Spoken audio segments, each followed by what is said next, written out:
Good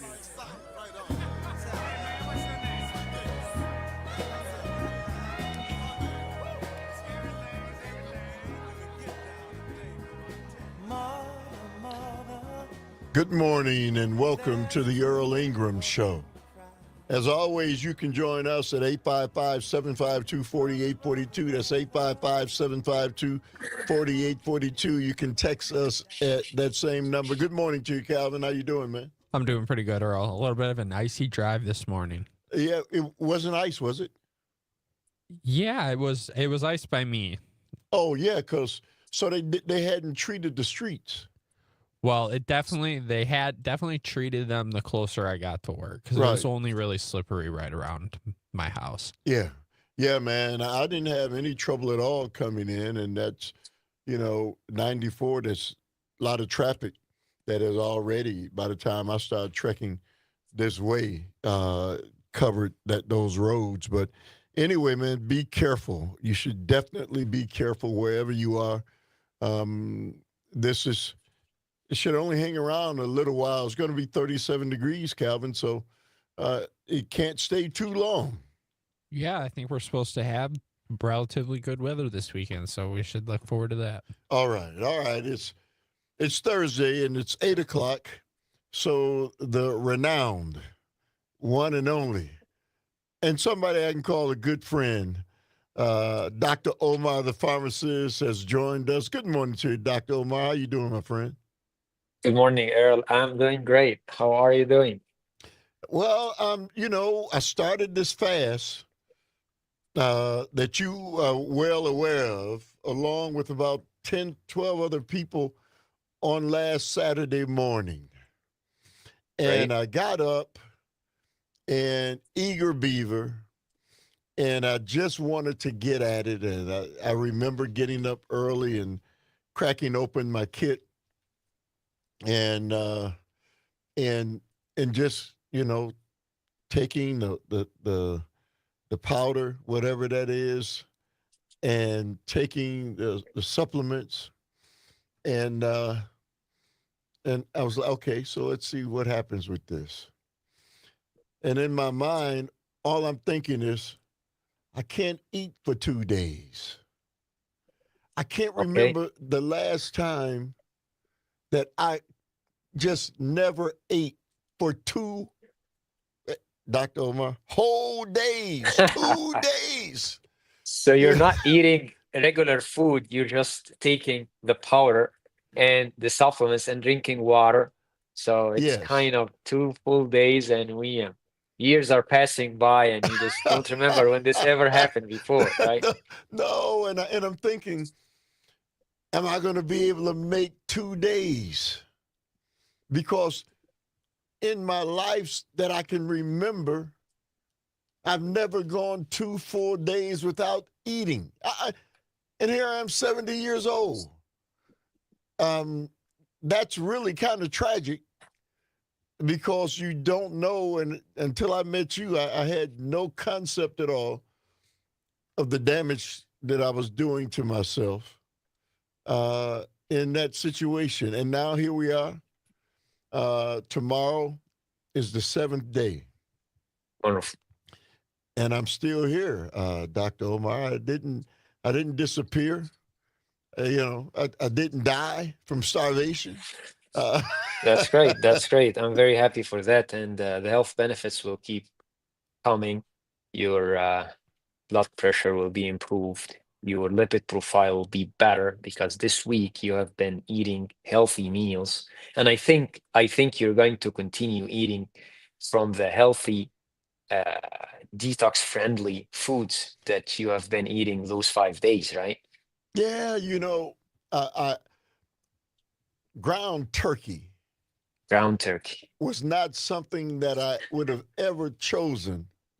You walk in the meat area. I used to be a carnivore, man. I cut back on that a lot more over the last, 8 years or so. Not the carnivore that I used to be. But certainly when I walked into the meat area, ground turkey Yeah. never made the list. Excellent source of protein. Excellent source of protein. That is great that it made the list and you're trying something new and interesting. It's not boring when you eat healthy. That's Well, very important for us because we get used to, oh, it's not going to be delicious if I go on the healthy eating kind of, you know, diet thing. No, I want to eat delicious food. Delicious food can also be supporting your body, making you feel good, right? yeah. Well, let me ask Calvin. Hey, Calvin, when you go in the meat department, where does ground turkey fit in on the list? Yeah, I'll be honest. It's not usually high on the list. I'm usually a ground beef and chicken breast kind of guy. No, man. So yeah. And the ground turkey tastes good, man. I put it in lima beans. Lima beans, me eating Calvin, I'm eating lima beans. Uh, and then Dr. Omar, I'm a guy who would walk down the aisle at a supermarket and they've got what appears to be 2 miles of potato chips. Yeah, And you got tell me these about it. choices of all these potato chips. And oh man, I didn't think I could ever wean myself off of potato chips. But I haven't had a potato chip uh, since last Friday. And, I think I can survive a little longer without that potato chip. But prior to doing this, uh, and for people who don't know, we're doing a detox. You want to talk a little bit about what that is before we move on Yeah, to the subject matter? yeah, we did 1 week of a detox program, and it is a very simple program that practically the first 2 days, you get like protein powder and some vitamins and supplements for the body, and you take those for the first 2 days, and you're drinking water, so it helps to kind of prep your body for healthy eating habits for the following 5 days. Breakfast, lunch, dinner, and snacks are all healthy meals that you see a guide inside the box how to eat, when to eat, and you still take those supplements that supports your liver through steps phase 1 and phase 2 and phase 3 of detox. Phase 3 is the elimination of the food. And by day number 7, you finish this program. You got rid of toxins. You supported your liver to do the 24/7 job that the liver does every single day. You feel your brain the brain fog is lifting.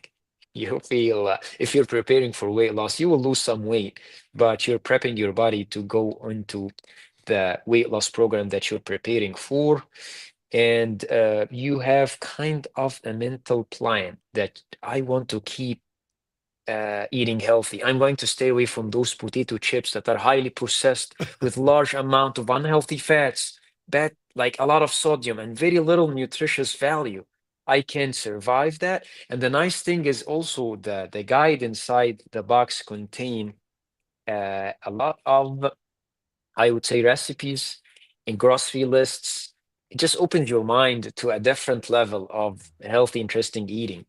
So we started it last Thursday, and Earl was one of our heroes in this 1 week.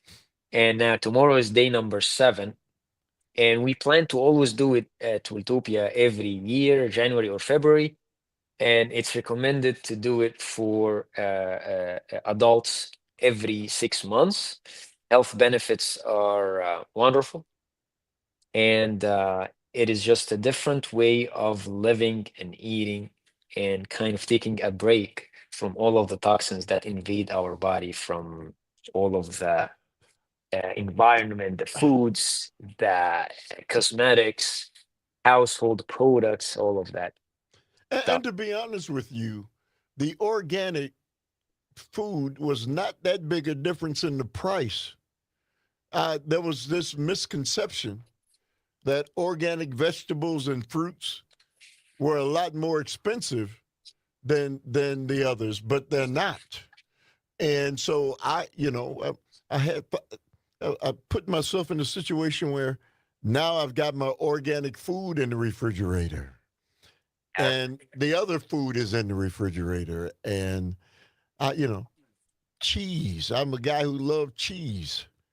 I don't, you know, I haven't even ventured, excuse me, into where the cheese. I'm a guy who would eat a brat from time to time. Well, guess what? No desire for those things, you know, and it really is. I'm excited about the trek and the journey, right? Because I lost 5 pounds, Yeah, and I can tell you that my stool is different, and that's pretty amazing. I think that can happen inside of right now 6 days. that's great.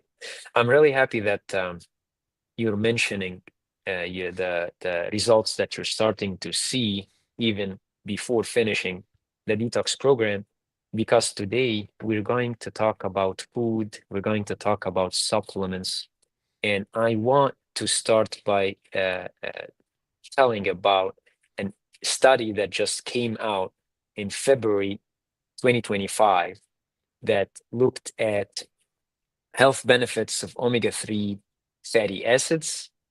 And that's right, the good fats found in fish oil.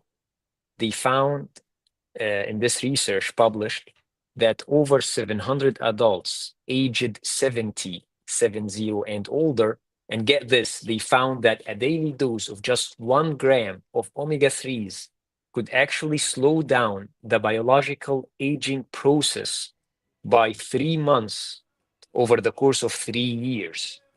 So they followed those people over 3 years, and they found that they are younger, biological aging 3 months than the other people that didn't take the omega-3 1 gram a day, which is like one capsule of omega-3 fish oil supplement. 855-752-4842.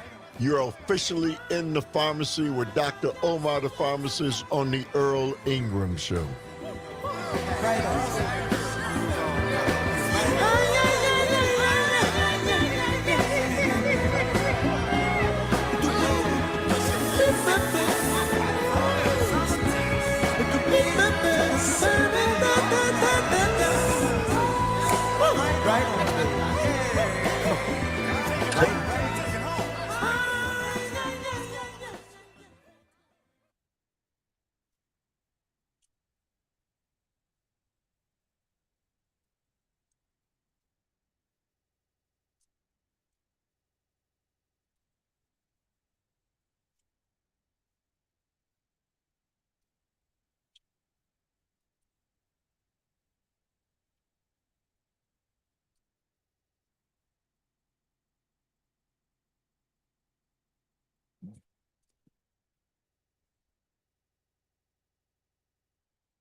The following content is not intended as medical advice.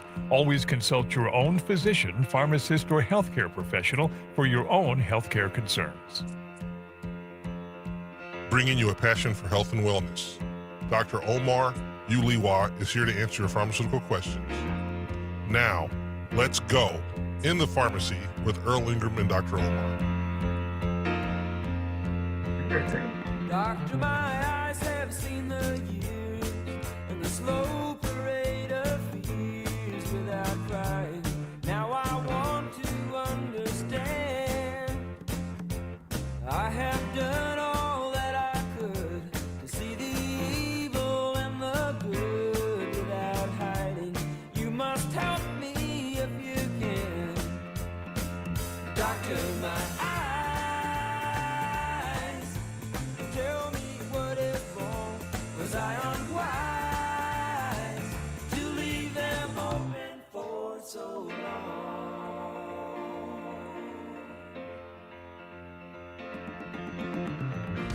All right, welcome back to the Earl Ingram Show. As always, you can join us at 855-752-4842. You can text us at that same number.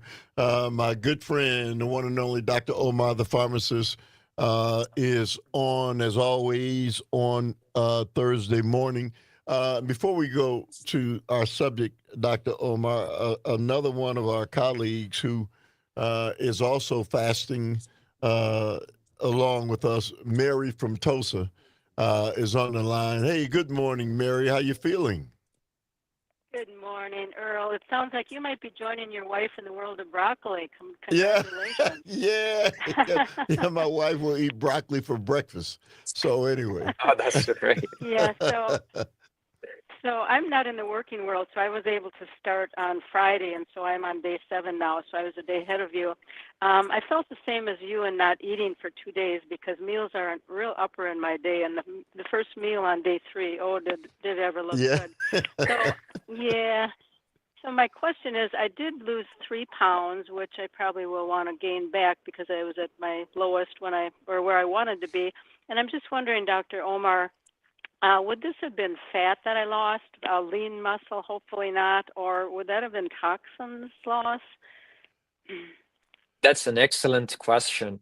The reason why the supplement, Mito or Mitocore, the supplement that inside the multivitamin that you have, one of the main reasons you have it is to protect you from losing the lean muscle. And also the shake that you have has proteins that are easily absorbed by the body to support the muscles. So during the detox program, the first 2 days, you are fasting, but you're not fasting because you're fasting only from real meals, but you are taking the protein shake that has protein and fiber, and you're taking the multivitamin that you're taking. And then on day 3, you're also taking another supplement, Phytocore, that supports the liver function. Moving forward, you are eating healthy meals, all right, that make you feel good, but not 100% not hungry. So it fills you by like 80%. This is the calculation of each meal that you eat. So most probably what you lost is fats. And the reason is also because you detoxify your body, you're losing toxins, and decreasing the concentration of toxins in your body make it easier to lose the fats. Because as we mentioned during the webinar, that's also, by the way, available now on the website, when you have more toxins in your body, the toxins are looking for the fat cells, and it gets to be harder to lose weight because you lose weight. The toxins are more concentrated. That can make you very sick. So the creation of new fat cells to compensate the presence of the toxins is kind of a compensation mechanism. And that's why many people tell you, I could lose 30 pounds within 6 months. I stopped my diet. I gained the 30 pounds back over the following few months. So it is one of the crucial steps to do to make sure that you have less toxins in your body. And if you do it right with the correct program that's well calculated, like Wiltopia Detox Program, you are actually going in the right direction. And also keeping the exercising and weightlifting exercises and trainings that also help us to go to the correct goal of losing fats and keeping the muscle mass. Well, so let me ask you one last thing, Dr. Omar, before we move on to your subject. So that protein powder is that available? I mean, Yes. should we could we I mean keep taking that? I mean, it just you know to me it just seemed like it you know kind of dealt with the hunger uh, part of things, but I'm already taking other supplements. Would that interfere with that? An excellent question. No, we need proteins with every meal. I would say every 8 hours you need proteins. You need protein with breakfast, with lunch, and with dinner. And by that, we need maybe 80 to 100 grams of protein. Multiply the body weight by 1 to 1.2. Higher the protein content of what you eat is longevity, better health, better muscles. For a very simple reason, the body does not store amino acids. Amino acids found in the proteins, building block for the muscles, you don't store it. So that's why we say in breakfast, you eat eggs, you can eat meat in breakfast, and it will be very helpful because lunch and dinner, you're going to eat also proteins, but you already lost 8 hours. So protecting the muscle mass is excellent. One of the easy ways of getting proteins is getting it from protein shakes that are healthy without having sugar, and many of them are very tasty. And we have multiple at Wiltopia because I tell my clients, especially above 55 and 60 years old, try to use different sources of protein. So meat 2 days, fish 3 days, eat beans, have protein shakes available. So you're always getting this source of protein coming. All right, 855-752-4842. You're officially in the pharmacy with Dr. Omar, the pharmacist, and we're going to talk about the omega fatty acids and the importance of it. You're officially in the pharmacy with Dr. Omar, the pharmacist, on the Earl Ingram Show.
All right, welcome back to the Earl Ingram Show. As always, you can join us at 855-752-4842. That's 855-752-4842.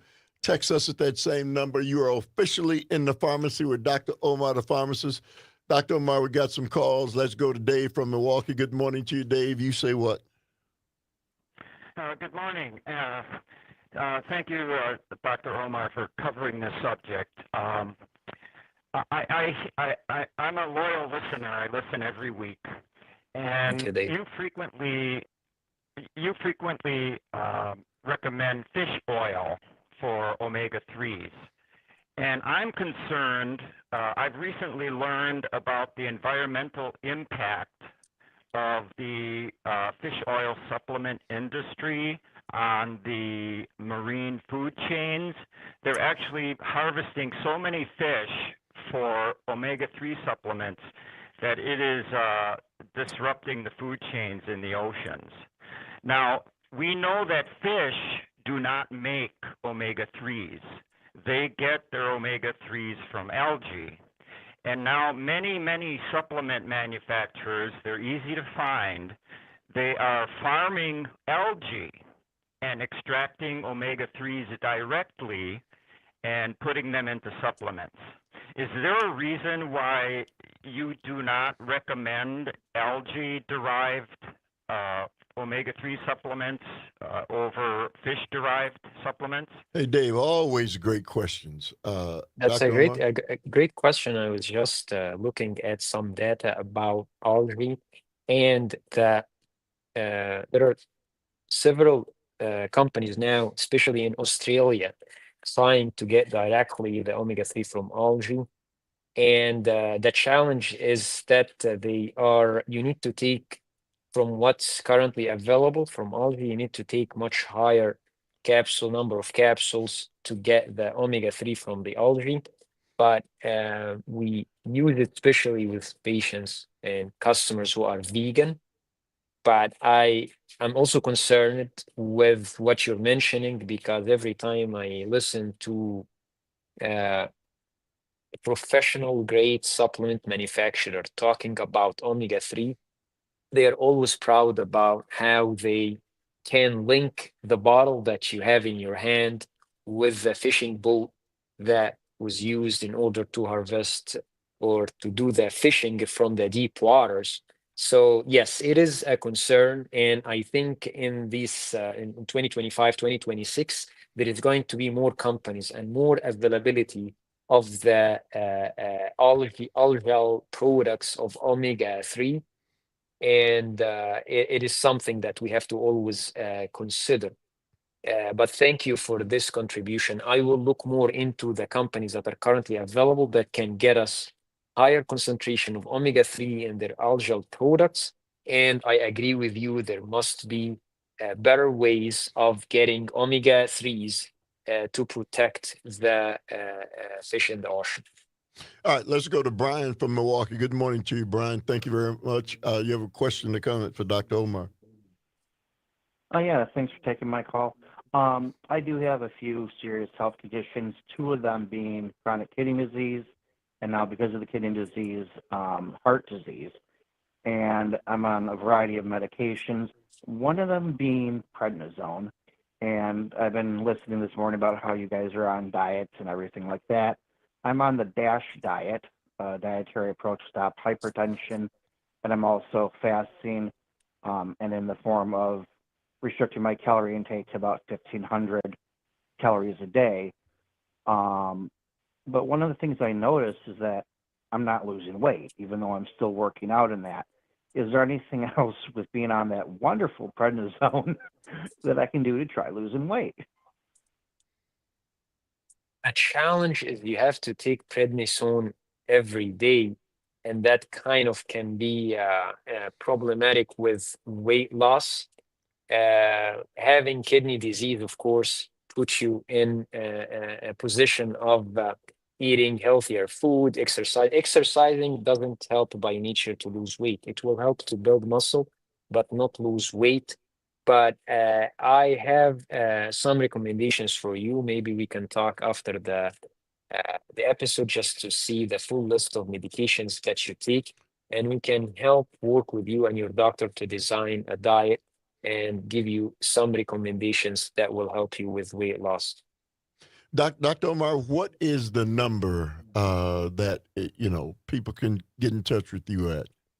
People can call me at 262-429-9429 and then leave me a message. You will be prompted to leave me a message, or if I am working, you can just talk to me directly, or you can send me a message through the same number, text message through the same number. Through the website, wiltopiarx.com. You can also text me there. And Calvin, if people, so even Brian just heard this, but he probably wasn't quick enough to write it down, didn't have a pencil. How can they find out?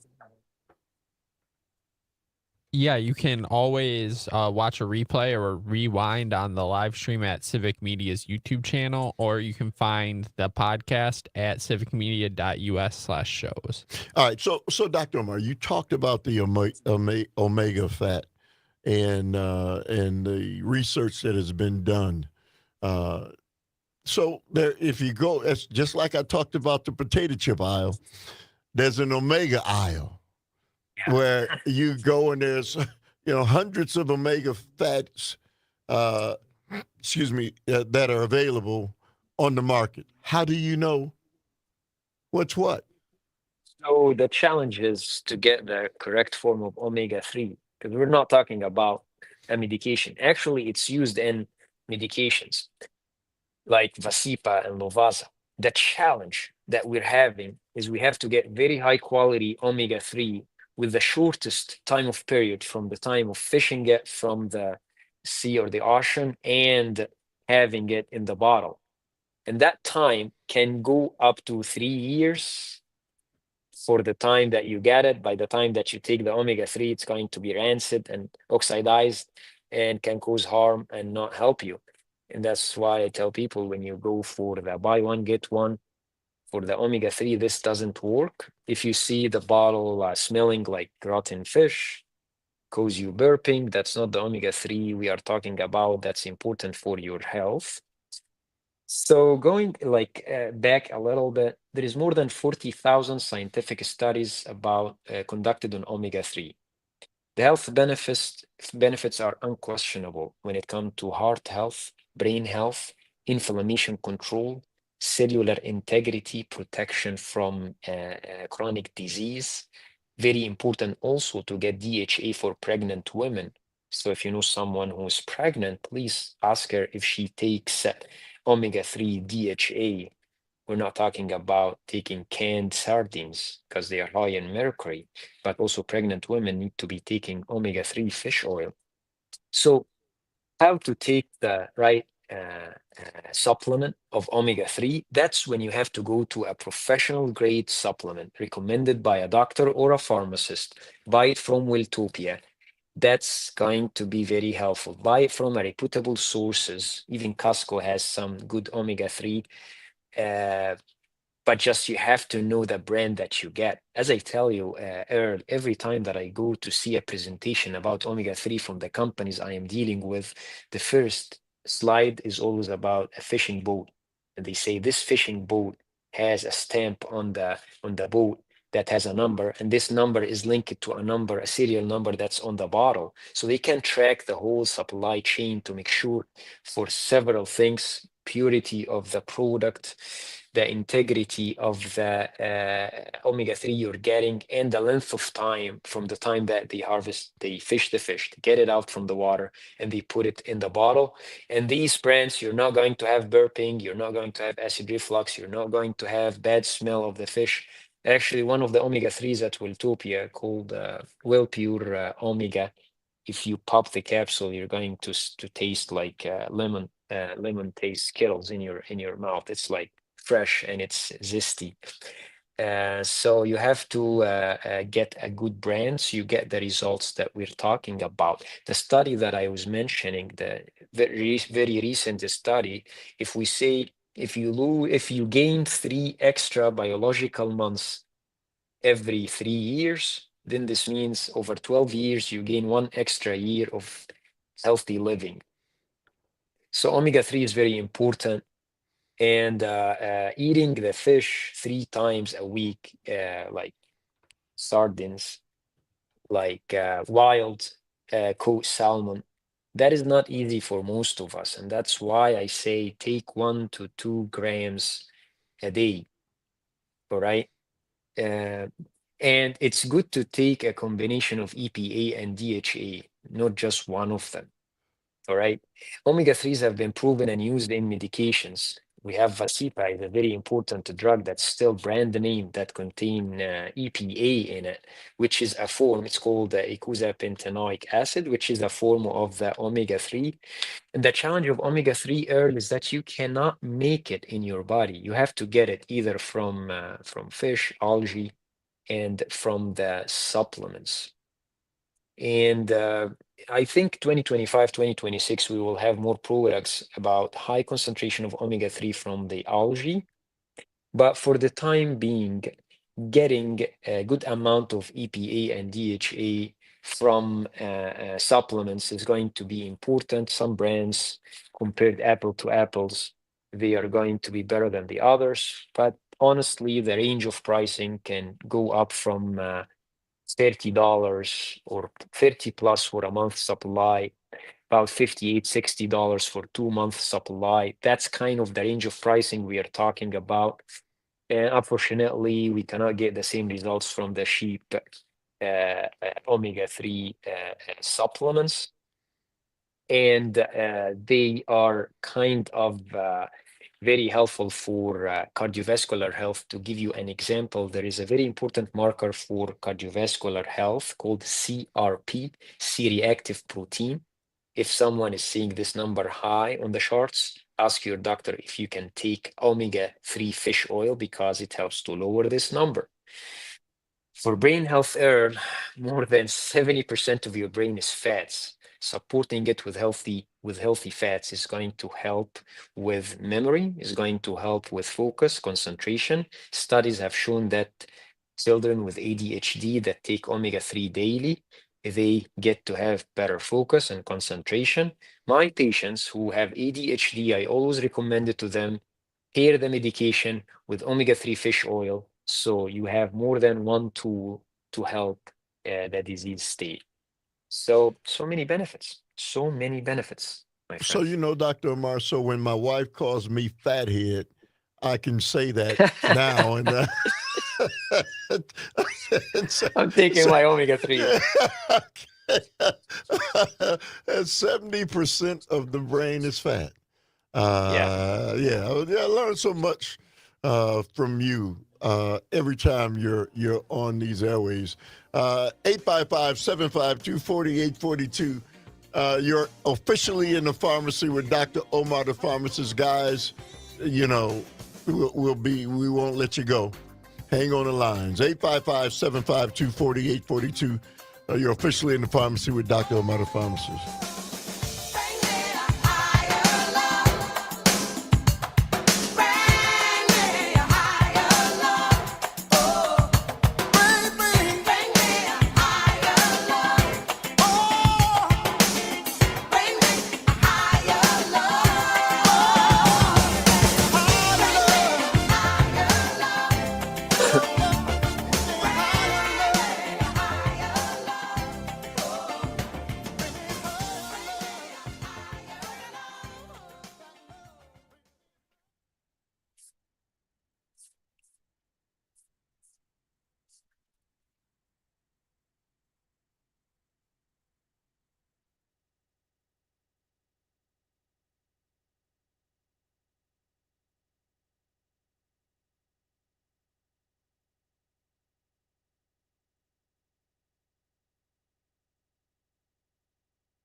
All right, welcome back to In the Pharmacy with Dr. Omar, the pharmacist, on the Earl Ingram Show.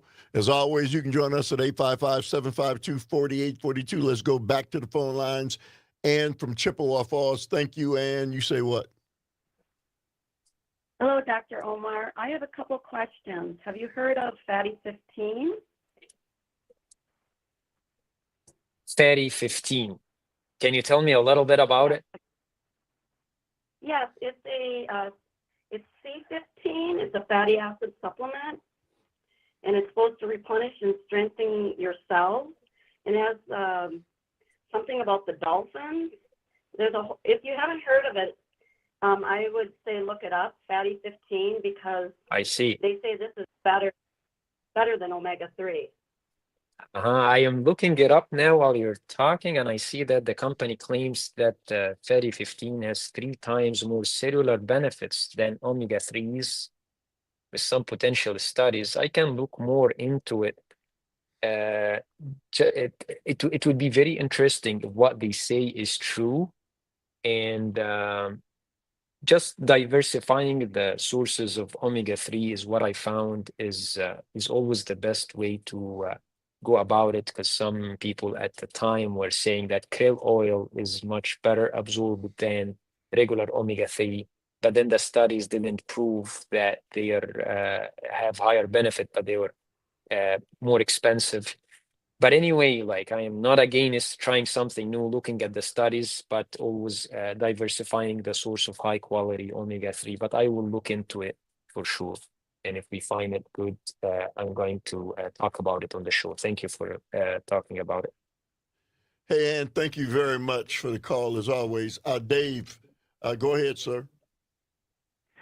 Dr. Omar, could you please speak to the importance of limiting the much more common omega-6 fatty acids, since they have a tendency to block the absorption of the omega-3s we're trying to get? Yes, we, as in our bodies, in our brain and cells, we need omega-3 and omega-6, but we need it in the correct ratio.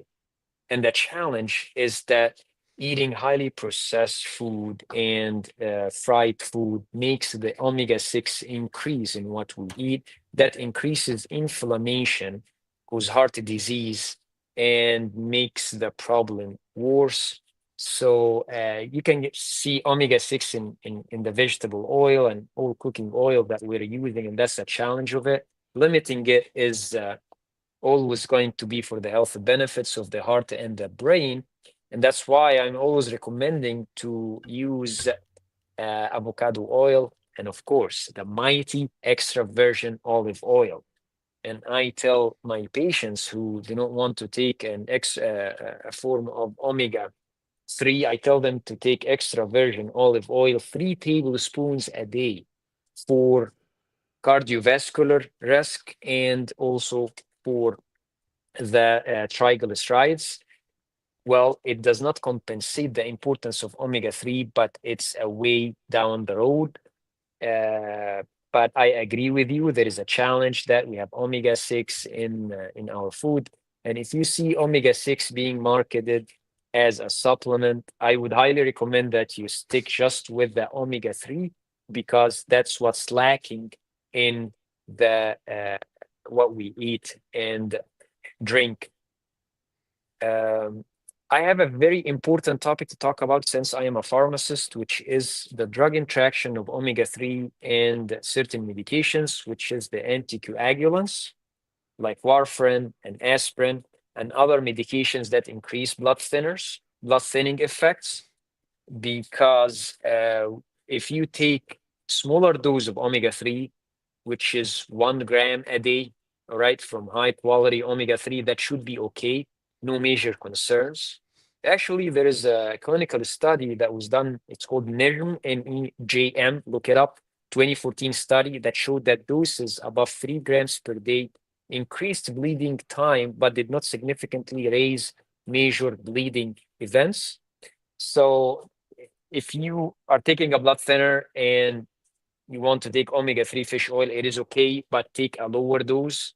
and we can give you a very high quality omega-3 that you can take 1 capsule a day, and you will get excellent benefits like Well Pure Omega 1300. Look it up on my website, and that should be fine even if you're taking blood thinners. I actually have my father and mother take it, and my father is taking blood thinners. So looking at the profile of the drug interactions is very important to determine the dose of omega-3.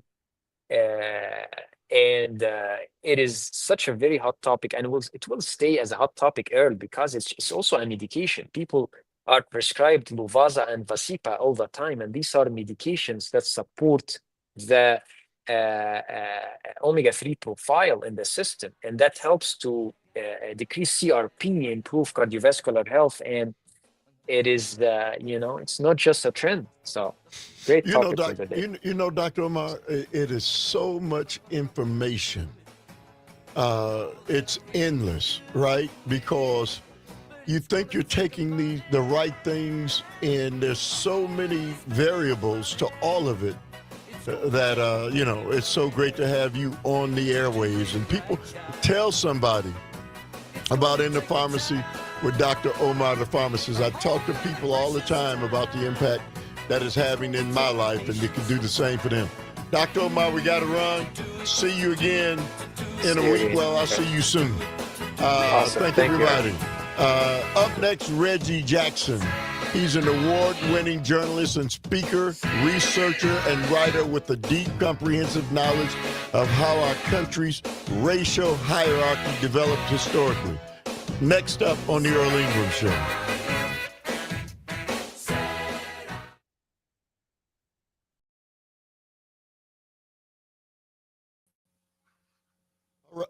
All right, Reggie, how you doing, man? I'm good, Earl. Thanks. Well, man, it's good to see you, man. You too, man. I'm really excited about what we're getting ready to discuss on the airwaves. You know, I think, and you know me by now, we've been at this for a long time, you and I, and I think radio is always not about the person who's sitting behind the microphone where I am. It's about bringing people like you on, man, with all of that,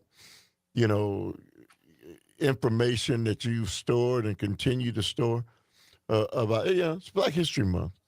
The truth of the matter is, I shouldn't be waiting for Black History Month to bring Reggie Jackson on, because, when we're in this society, you correct me if I'm wrong, when we wait for one special day or one special month, the history of what's happened in this nation should be every day, right? Yeah, absolutely, Earl. I think part of it is that people don't understand how Black History Month became Black History Month. Most people don't have a clue that it's been around as a celebration since the 1920s. So it's been around about 100 years, Earl, when Dr. Carter G. Woodson created a celebration to basically focus some attention on some of the things that he felt was missing from our educational curriculum around the country. He wanted to introduce, the perspective of how we saw ourselves. And he thought that after a while that, once people got all of this valuable, credible information, that they would begin to use that as part of their instructions in schools around the country. That's what his hope was. By the 1950s, he realized that was never going to happen. But he said we should still continue to celebrate this. And at the time, it was called Negro History Week. In 1976, it became Black History Month. And so we've been celebrating Black History Month officially since 1976. They extended out to a month during the bicentennial celebration for the country in 1976. And so it's been Black History Month since 1976, but it's been celebrated going back to 1926, Earl. Reggie, the fact that there is such a month, it's kind of telling itself, why should there be a need for Black History Month? We're Americans, right? Yeah, let me explain that. Okay, go ahead. This is what Dr. Woodson said. He said it's not about Black history, it's about Blacks in history. He said we're including Blacks in history, which we've never done before. That's a simple answer I give people all the time. It's not about Black history. It's about Blacks in history. And so people, are misinformed about what Dr. Woodson wanted to do with this celebration. It wasn't a replacement for what you were being taught. It was including things that you weren't learning before. And so, it's all American history, Earl. Reggie, is it getting less important in our nation now than it was before? No, absolutely. It's more important than it's ever been, because there are attempts to literally ban, teaching this type of history. I've been paying very close attention to what's going on in the last couple of weeks with these executive orders by the president, and it's scaring the heck out of people. I remember one of the first instances I read about was that, the Air Force had this video that they would use to teach people about the Tuskegee Airmen. Right. And they were going to remove that video and not use it anymore. And people were absolutely outraged. Like, these Tuskegee Airmen were extremely important individuals in American history, not just Black history. And they're going to remove that video, not let people learn about Tuskegee Airmen or the women that were in the Air Force back at the time either. And so I said, what you're doing is you're cheating people. You're literally cheating people out of learning American history because you think that somehow these types of things are going to harm somebody. It doesn't harm you to learn more, Earl. It's very helpful. And so as we deal with these attacks on this type of teaching, we have to be cognizant that you don't make people smarter by taking information away from them about American history. When you mentioned the Tuskegee Airmen, I certainly didn't learn that in school. They weren't teaching it then. They're still not teaching it, Earl. And the last surviving Tuskegee Airman just passed, 100 years old. But when you look at what he accomplished and the things that those men accomplished and why they were able to even get a chance to do what it was they did, and what they had to go through, and even the talents that they possessed, somebody had to take a risk to allow them to eat, and they flew separately from the other. I mean, just crazy. Yeah, Earl, I always advise people, that there are places to learn, in-depth information about Tuskegee Airmen. Tuskegee, Alabama. About 4 years ago, my wife and I went on a civil rights pilgrimage to the South, and we went to Tuskegee. They actually have a Tuskegee Airmen's Museum where these people actually trained, the hangars that they trained in. And it's a beautiful it's not a big museum. It's nothing, Hey, Reggie, we're pretty getting about ready we're getting ready to go on. Hang on. Okay.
All right, welcome back to the Earl Ingram Show. As always, you can join us at 855-752-4842, 855-752-4842. And it is at once a privilege and an honor for me to bring before you a man well-learned and well-known for what he has been able to do with his life. And more than all those things, a good friend, a dear friend, none other than Mr. Reggie Jackson. Good morning to you, Reggie. How you doing, man? I'm great, Earl. Thank you. Appreciate being on the show. All right, because we've done this over the years, but since I've been here, it's the first time that I've had an opportunity to have you on. But I got to do this before we get into it. Reggie Jackson is an award-winning journalist, speaker, researcher, and writer with deep, comprehensive knowledge of how our country's racial hierarchy developed historically and its impact on our lives today. Reggie is a graduate of Concordia University, co-founder of Nurturing Diversity Partners, and head griot of America's Black Holocaust Museum. He received the 2015 Eliminating Racism Award from Southeastern Wisconsin, YWCA, 2016 Courageous Love Award from the First Unitarian Society, the 2017 Frank P. Zeidler Public Service Award from the City of Milwaukee, the first ever Micah Milwaukee Inner City Congregations Allied for Hope Legacy Award in 2018, and on and on and on. In May 2018, he was appointed but he's also an editor for the Milwaukee Independent. So he's a journalist. He's all of those things. But in May 2018, he was appointed as a member of the Milwaukee Equal Rights Commission by then Mayor Tom Barrett and Milwaukee Common Council. For over a decade, Reggie has been a much sought-after speaker and presenter at churches, libraries, businesses, colleges, and universities around the country. Reggie served in the U.S. Navy for 6 years, including 4 years aboard the USS Missouri. From 2018 to 2010, he taught contemporary social problems and introduction to sociological as an adjunct professor at Concordia's Mequon campus. You also and you've been an educator. You've been a whole lot of different things. So you don't come to the table as a novice. You come to the table as a professional. And I just wanted to make sure that people were aware. And certainly the accolades that you have received far outstripe the things that I just mentioned. I had to cut it short. But Reggie, I asked you to come on today. It's Black History Month. You've traveled the state of Wisconsin in areas where there are no black people and had dialogue with whites across this state. Let's talk a little bit about the way you see things today, man. Okay, yeah, great. Thanks, Earl. And I was also a public school teacher for 8 years as part of my life journey. As I started to begin to get requests to talk about things related to African American history and race and racism, things of that nature, and was invited to all these communities around the state, I had the opportunity for the first time in my life to travel to parts of the state that I had never been to before. So I've been to over 50 communities around the state of Wisconsin, including Wausau, Green Bay, La Crosse, Platteville, Burlington, Janesville. So many different places. I can't remember the names of all of them, but from the north to south, the east and the west of Wisconsin, I've seen parts of the state that I never imagined seeing before. And I've gone to those places multiple times because people like the message that I send, and they think it's credible information, and they invite me to come back multiple times. And it's been one of the greatest joys in my life to be able to kind of see the state that I moved to as a child in 1973 in a way that I'd never seen it before.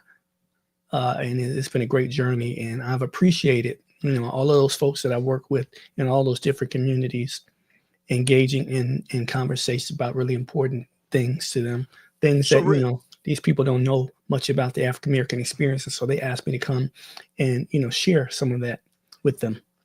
So you always talk about misinformation. Not so much education, but misinformation. What are we talking about? Yeah, well, one of the things that I tell people, Earl, I learned this many, many years ago, probably over 2 decades ago. I heard this African proverb that I'd never heard before, and it says, "Until the lion tells its story, the story of the hunt will always glorify the hunter." And what that simply means is that, you know, typically marginalized people never get to tell their version of the story because the story is always told by someone else. And so what that, told me was that there's always more than one version of every story. There's different perspectives. And so I think people have gotten a lot of information from sources that I don't think are credible sources. You can't talk about, anything about the history of women, the experiences of women, without talking to women, Earl. You have to talk to women if you want to learn anything about the experience of women. And people from marginalized communities have to have a voice if you want to learn some reality, some truth about how they see the world. And it's really just about perspectives, Earl. Everybody has a perspective based on their lived experiences. For instance, for me, I was born in a little town in Mississippi and moved to Milwaukee when I was 7 back in 1973. And so I've lived in a lot of different spaces in my life, and I've learned a lot along the way. I spent 6 years in the Navy, traveling around the world and understanding that, people in different countries see the United States differently than those of us who live in the United States see it. So it's really about, where do you get your information from? Is it a credible source? And I think there's so much just incredible information that is missed by people because they don't know where to find credible sources for information. And it's replaced by misinformation. A lot of people depend on social media for, to learn American history. And I say that, social media can be used as a tool, to great effect positively, but by the same token, it can be used in a negative way as well. And so people get a lot of bad information depending on social media instead of going to credible resources to learn about things. It's incredibly difficult to know the difference. If you haven't been exposed to these things, you don't know what's credible and what's not credible. You just think, well, it's on the internet, it must be true, is what I hear people say. And it's like, no, that's not necessarily the way it is. And so people oftentimes will give you information to support their way of seeing the world because they want to maintain the status quo. They want to maintain, life as it's always been for them. So when I hear people say stuff like, make America great again, first of all, I tell people that slogan was not created by the current president and his team. That slogan was actually stolen from Ronald Reagan. When he ran for president in 1980, that was his slogan, make America great again. That's where the slogan comes from, the Reagan campaign in 1980. And so, we have to understand that we have to reach outside of our normal sphere of information to get different information. And there is so much incredibly rich information available to people if you know where to go. If you understand how to do proper research, you can find the credible information. But people aren't taught in our schools how to be researchers, how to even be really critical thinkers. We don't think about critical thinkers. And when I was a teacher, I used to tell my students all the time, listen, you have to question everything. Don't just take my word for it. Don't just take the word of, the author of the textbook. Do further research. Get confirmation of things in order to believe them. Get confirmation. So if you're just joining us, I'm joined by Mr. Reggie Jackson. He's an award-winning journalist, speaker, researcher, renowned historian who's been in demand across this nation, and especially the state of Wisconsin. But he's a good friend, and I have him on, and he'll be on several times this month. So I'll let you know what dates, because we're going to cover a lot of different territory. Reggie, your thoughts about where we are today with race in this nation? Well, Earl, I think that we're certainly moving in the wrong direction when it comes to race relations in the United States. For many, many years, we thought as a nation, we were told that, we were moving into what people refer to as a post-racial America, where, where race would not be important moving forward. But what we didn't know is at the same time we were saying we were post-racial America, that race still plays an incredibly important role in the way that we see ourselves and the way we see other people in our society. It's not something that, we've gotten past just because of the civil rights movement. The civil rights movement did not fix America's race problem. It was not designed to fix America's race problem. And so where we are now, we're moving in the opposite direction where we're erasing some of that history, literally erasing some of that history by denying people the opportunity to hear other voices, other perspectives. And that does not bode well for the future of this country. Do you think that there'll ever be a time that race won't be a factor in this nation? Is it predicated on something that's learned, or what is the reason that people can't get beyond race as an issue? Well, Earl, the idea of race is part of the basic fabric of this nation and how we've interacted with each other over hundreds of years. It's not something that just disappears. I tell people all the time that biologically, race is not a concept. It's a social construct, but it's become so embedded in the way that we see things that I don't think it'll ever go away.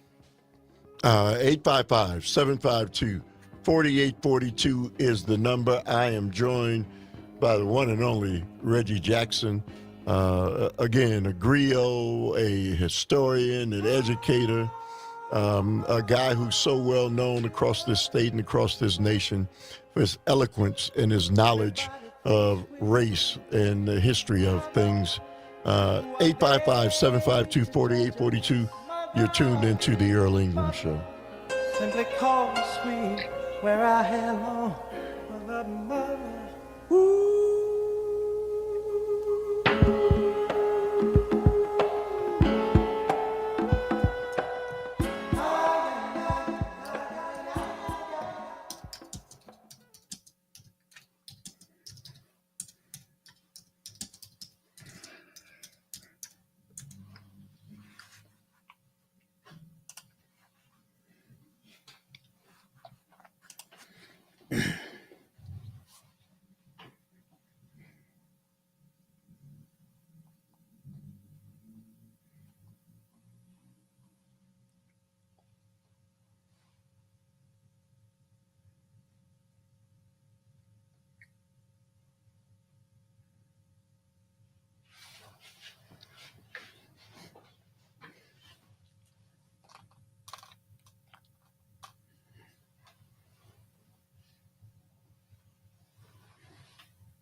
All right, welcome back to the Earl Ingram Show. As always, you can join us at 855-752-4842. You can text us at that same number. My guess is the one and only Reggie Jackson, a nationally renowned, educator and certainly historian on race and multiculturalism and a whole plethora of things dealing with, the problems that we seem to not be able to overcome in this nation. Reggie, you said race is a construct. And, what you'll often hear is people will bring up Dr. King. And so it's a safe thing to always say, Dr. King said, don't judge a person by the color of their skin, but by the content of their character. And I always say to people, when you bring that up, that Dr. King was a much younger man in the early stages of his sojourn in what he was attempting to do. By the time he was 39 and lost his life, that I Have a Dream he had basically dismissed that and said that I can no longer support this because this is certainly not working out the way basically that I had thought. Your thoughts? Yeah, absolutely, Earl. I tell people that one of the most incredible things about Dr. King is that we know so little about this very important person. We've all heard some version of the I Have a Dream speech, but what people don't know is that they've only listened to part of that speech, the end of that speech. I tell people all the time that if you want to learn what Dr. King's message was that day at the March on Washington for Jobs and Freedom, you have to hear or read the entire speech that he gave that day. He didn't start the speech by talking about this dream. He started the speech by talking about how what they were celebrating the 100th anniversary of the Emancipation Proclamation, which was passed in 1863. And so in 1963, he says, as we look back on what's happened over the last 100 years, that Emancipation Proclamation was a promise that America made to its Black citizens that we're going to treat you differently than we've treated you before. And he said America has defaulted on that. It's like they've written a check that came back, I think he said something, the check bounced basically. Right. And that's how he started the speech. And if people would read the entire speech, they would understand that Dr. King wasn't just talking about, this dream that he had or, judging people by the color of their skin, not the content of character.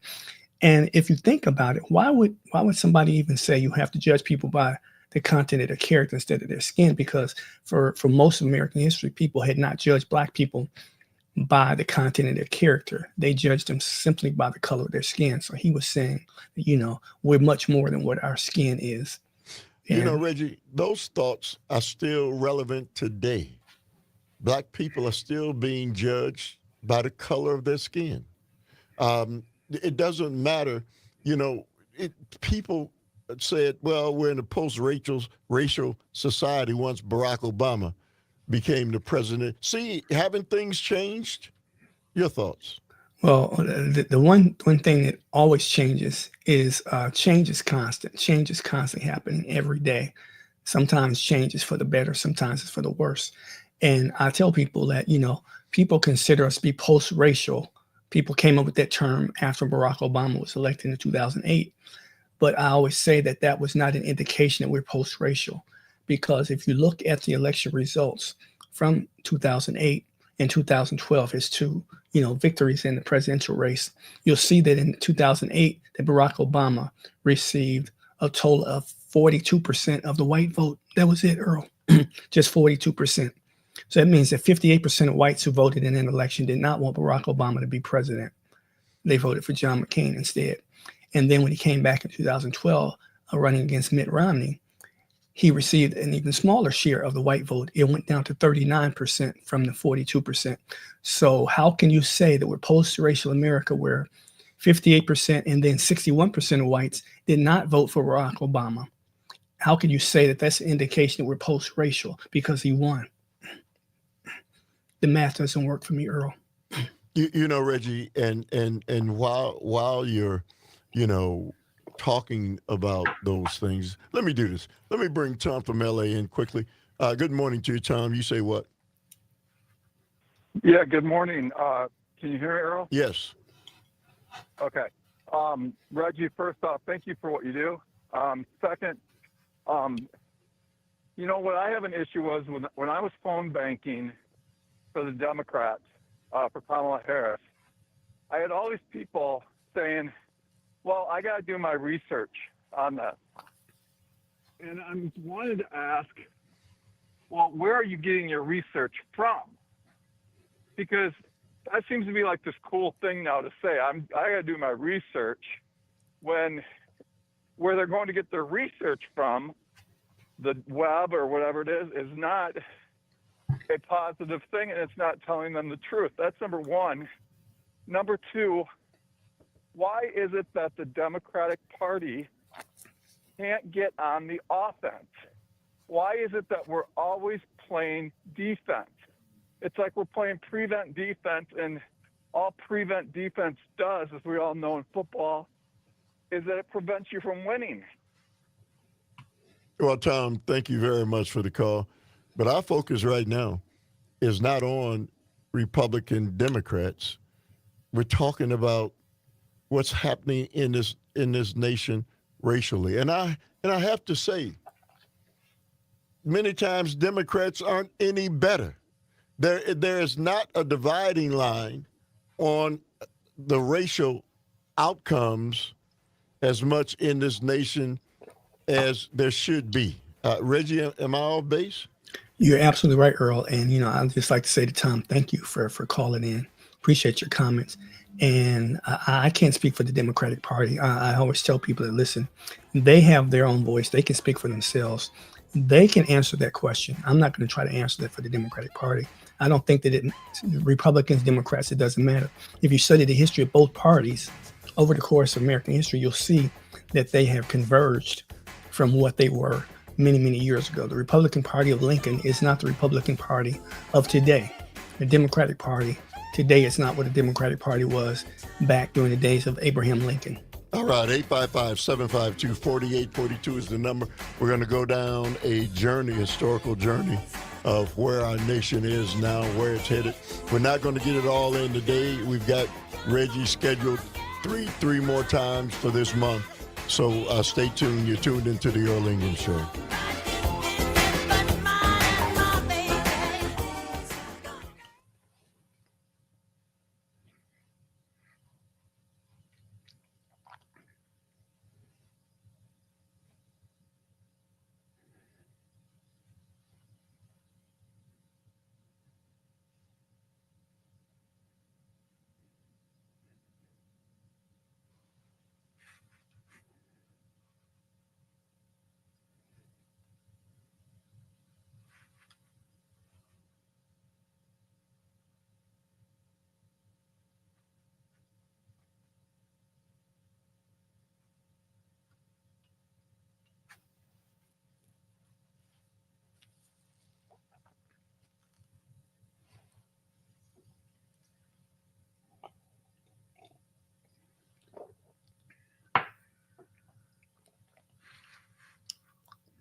stay home, brother.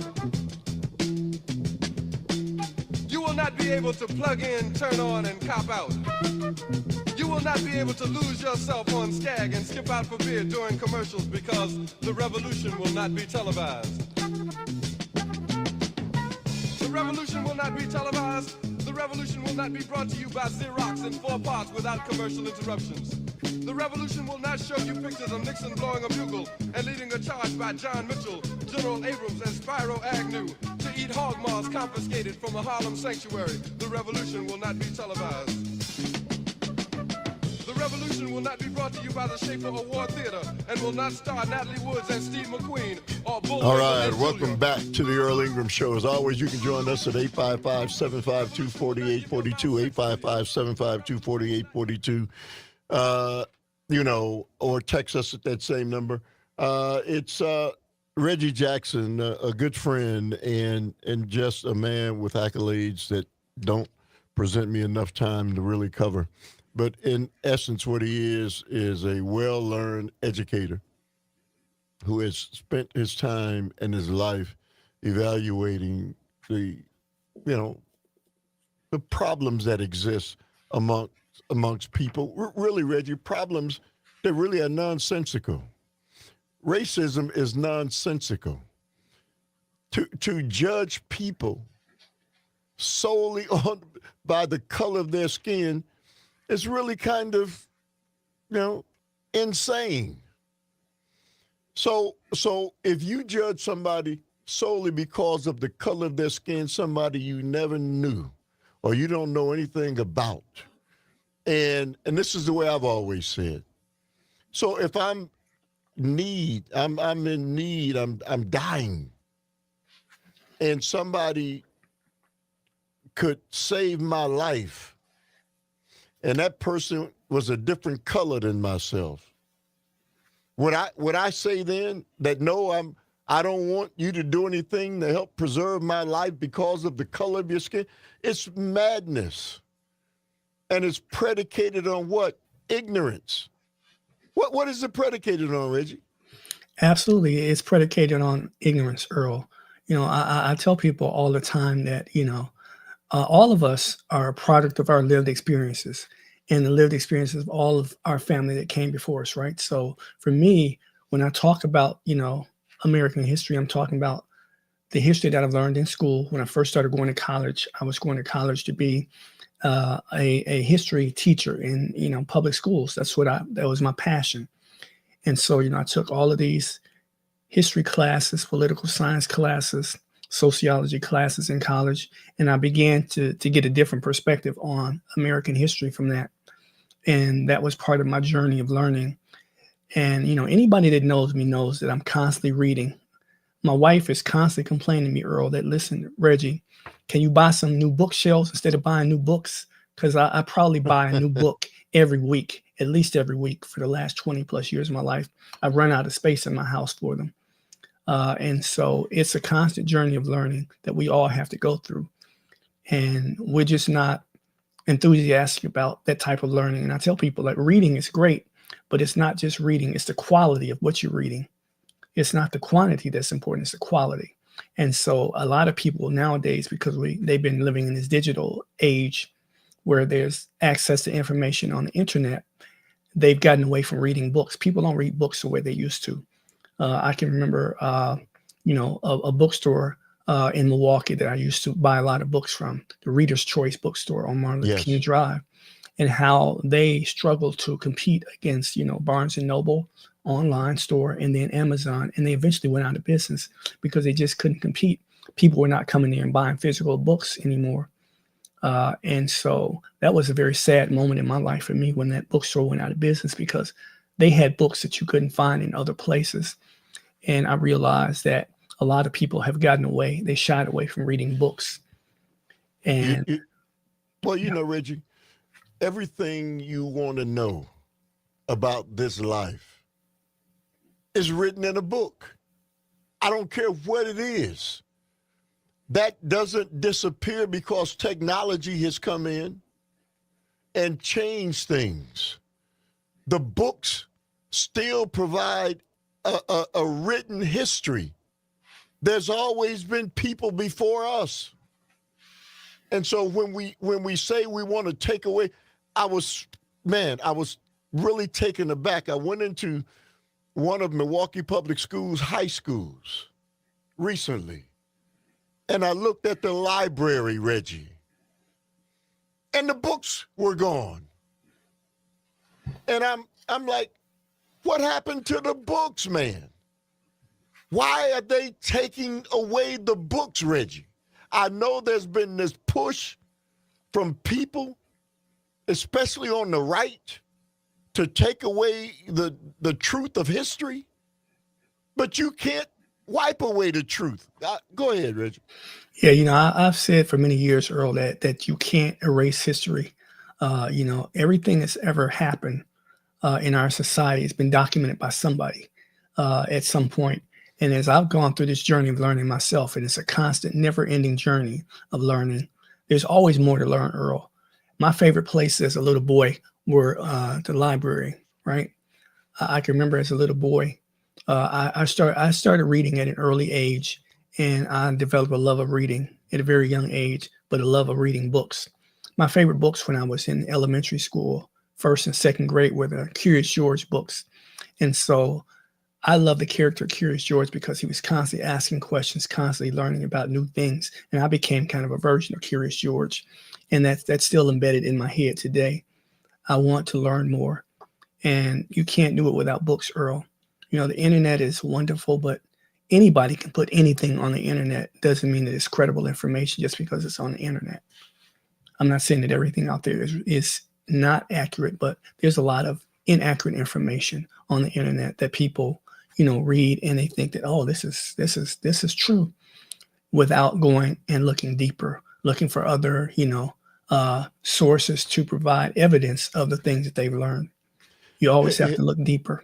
Hey, Reggie, let's go to David from San Francisco. Good morning to you, David. You say what, sir? Oh, morning, Earl and Reggie. He reminds me of my place. It's got so many books that they're all boxed up, and it looks like a warehouse at this point. I've totally lost use of shelves.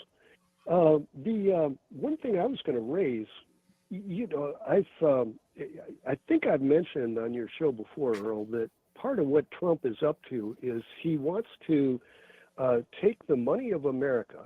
And when he goes after these so-called woke agenda programs, he's stealing pockets of money. If there's a pocket of money for school buses to take people across town, and he steals that money. If there's money for, just pick any issue. And he calls it woke, and he gets Elon Musk to seize that money. Then what happens to that money while it's in limbo? Well, there was a famous thing called the derivative scandal in the late 1980s, where some crooks made their way into positions of power, and I'm thinking specifically in Orange County, California, and the school district had a crook in as the treasurer, and overnight he would lend out the money to a Japanese bank, which is already tomorrow, and then he would lend that money for 12 hours. And so he could have the money back on the same day, and the books wouldn't reflect that the treasury had been looted. So David, I wish I had more time, but thank you very much for that. What I want us to focus on is racism and the racial issues that exist in our nation predate Donald Trump and Elon Musk. And so if we try to lock this into Donald Trump, I think, Reggie, we missed the whole point. Yeah, absolutely. I tell people that this is not about Donald Trump. These conversations are not about Donald Trump. These philosophies that are, out there from, the Republican Party of today are not the ideas that were out there and talked about from the Republican Party of 20, even 30 years ago. If you look back at history, you can look at every single presidential election, Earl. There is information about what they ran on, what their campaign was about when they ran for president. If you look back, you'll see that the things that were on the agenda for Ronald Reagan when he ran for president in 1980 were not necessarily the same things he talked about in 1984 or 1988.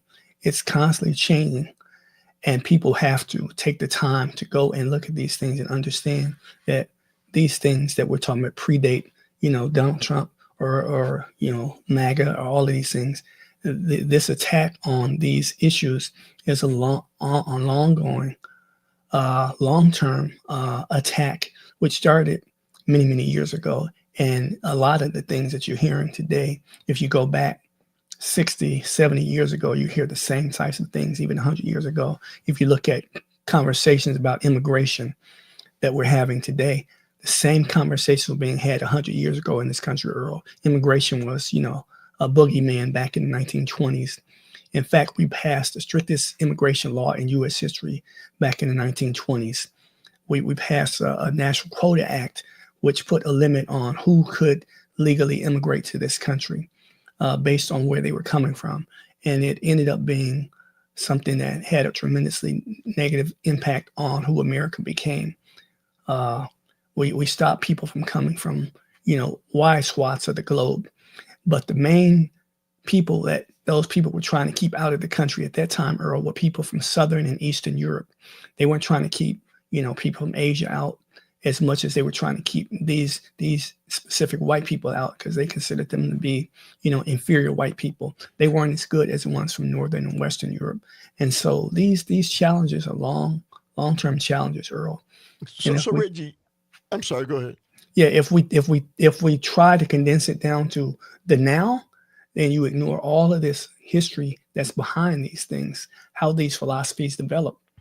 So Reggie, I'm sorry, go ahead. Yeah, it takes some time and effort to understand, Earl, that you have to see the big picture and not the small picture. We have this right now syndrome in the minds of people. We talk about what's happening now and we ignore what happened a year ago, 5 years ago, 10 years ago. And we miss the big picture, Earl. Do you think that at the root of this is white people of today had nothing to do with slavery? They had nothing to do with what took place, back in those centuries ago. They had nothing to do with it. Do you think that part of the reason that this continues is because whites may feel some guilt connected to the horrors? And let's be clear, what took place in this nation was as horrific as anything that's taken place in any other nation's history. You can try to bury it all you want to, but those whites of today did not do that. But when you want to bury it, your thoughts on that? Yeah, absolutely, Earl. I think there's a level of guilt, a level of shame when people look back and understand the things that their forebears, the people that came before them and their families did. I always tell people that for me, these things are always very personal, Earl. So when I talk about slavery, I actually have documentation of my family's enslavement in Mississippi. I know the family that enslaved my family in Mississippi. I know their entire family history. And, I know I met a woman years ago who was a family member of the man that enslaved my family in Mississippi. And we had conversations about how she felt about, her great whatever grandfather. And she told me she was very ashamed of what he had done. And she felt some level of guilt. And that was why she wanted to talk to me about it, get those things off her chest. All right, 855-752-4842, Reggie Jackson the Griot. We'll continue the conversation. Tom Jones, Johnny Cash, Engelbert Humperdinck on the rare earth. The revolution will not be televised. The revolution will not be right back after a message about a white tornado, white lightning, or white people. You will not have to worry about a dove in your bedroom, the tiger in your tank, or the giant in your toilet bowl. The revolution will not go better with coke. The revolution will not fight germs that may cause bad breath. The revolution will put you in the driver's seat. The revolution will not be televised.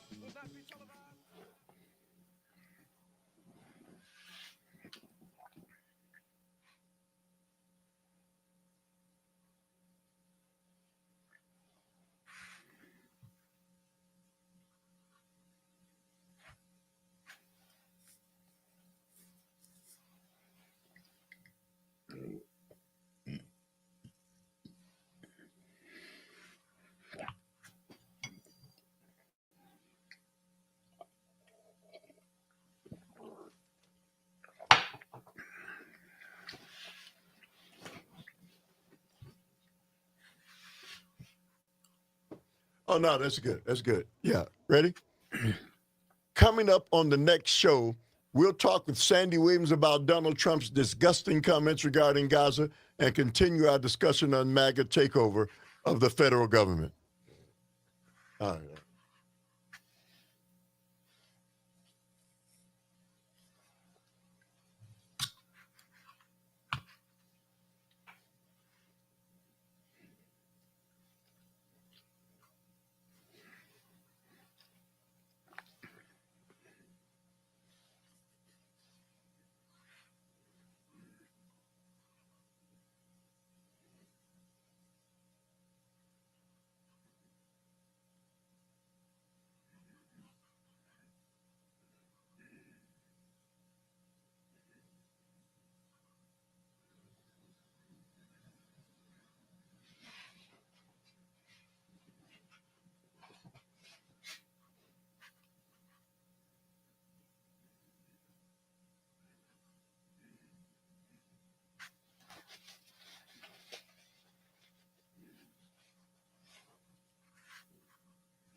Get up, stand up. Stand up for your right. Get up, stand up. Stand up for your right. Get up, stand up. Stand up for your right. Get up, stand up. Don't give up the fight. Preacher man, don't tell me heaven is under the earth. I know you don't know what life is really worth. Isn't all that. All right, welcome back to what is unfortunately is the last few minutes of the Earl Ingram Show today.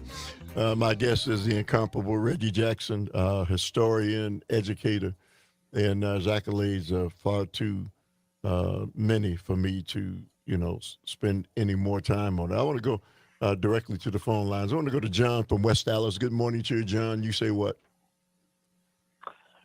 Hey, Earl. I just want to make a note that I think what's happening now is in our country, we forget that there's a lot of positive stuff going on between our diversity. We're like a well-oiled machine. I go into the bank and I greet black people, and they're warm and they're friendly, and we make exchanges, and this is going on throughout the whole country. So I just wanted to state there's a positive element to what's going on. Even our buffoon president has a place in creating chaos that is going to be worked out to our advantage down the line. So, John, you seem like a fair guy. Reggie, you want to respond to, let's just accentuate the positive. Yeah, listen, we can't blind ourselves to the negative just by looking at the positive. We love to talk about how, there's good things that are going on. There's always good things going on. In every society, at every moment, there's good things and bad things happening at the same time. We can't ignore the negatives because they far outweigh the positives, in my opinion, right now. Yeah, they absolutely do, John. And from the perspective of, and I'll say this quickly. So part of why, what was it called? Critical race theory. And all of these arguments that sprung up over the last several years and why we have to get rid of all of these things was because I would hear people say they make white children feel bad. Well, I can tell you that the other side of that coin, what's happening to black children. And so in order not to make white people feel bad, you can't sacrifice black children. It just does not add up, Reggie, does it? No, absolutely not, Earl. Especially when we're talking the truth. Right. And, we're talking about what white children are learning in school. And most of what people think they're learning in school, they're not learning in school, Earl. I can testify to that as a person who taught in schools for 8 years. And we can have a whole separate conversation about what people call critical race theory versus what critical race theory actually is. Critical race theory was never Reggie, what people said it was. So we'll get into all those. I think you're on early next week as well. So let's go to Cindy from Appleton. Thank you for waiting, Cindy. You say what? Well, I just want to say very quickly that Appleton had a store. It was called the Shenandoah Bookstore that unfortunately closed due to the fact that the owner had health issues. And he was a man from the Oneida Nations. And he had a lot of good books about Native history and pamphlets about Native history. And I think it's a very sad loss for our community because that is something we also need to understand and deal with is what we've done to the Native Americans. I think that's Reggie. You want to respond? Yeah, thank you for sharing that. I tell people that the most incredible thing that I've learned during the course of time studying, all of these different diverse groups of people. I've studied African American history, Native American history, Asian American history, Latino history. I've studied the history of every group in the United States. And what I found is that there's a common thread wherever you go to study about any group of people that are not white. You'll find white people in those stories. We're in this together. We're living side by side every moment of every day in the United States. We've all been in this together in some capacity, but we're not taught to see the stories of certain people. For instance, when we go back to the Revolutionary War days, we're not taught to see what was going on with Native Americans at that time. We're not taught to think about what was happening to the 600,000 Africans who were enslaved at that time, because they were occupying space along with those white people that we read about in our history books. We have to broaden our perspective. All right, Tom from LA, go ahead. Well, we are all one human family, and I know the gentleman didn't mean it, but he said he goes into the bank and they are nice people. That right there is racism because of the fact that we're all bleeding the same red blood, and we're all part of the same family, so we can't look at each other as different, or they, or them. But you know what, Tom? But you know what, Tom? We do. Also, Earl? Hey, Tom, we do. Okay? That's you can say that we can't look at things in that perspective, but yet we do. Well, I think human beings are in denial. I don't think it's guilt. And I also don't understand why the NFL is getting rid of the end racism at the end of the Tom, end zone. Even if the NFL gets rid of the end racism at the end of the end zone, guess what? The fact that those words were at the end of the end zone didn't do anything to change race in this country. Thank you very much for the call. Reggie? Yeah, that was a symbolic gesture that did absolutely positively nothing.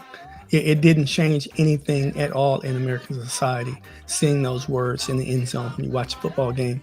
You were not paying attention to those words. You were paying attention to the game itself. And so from a symbolic standpoint, the NFL thought they were doing something special.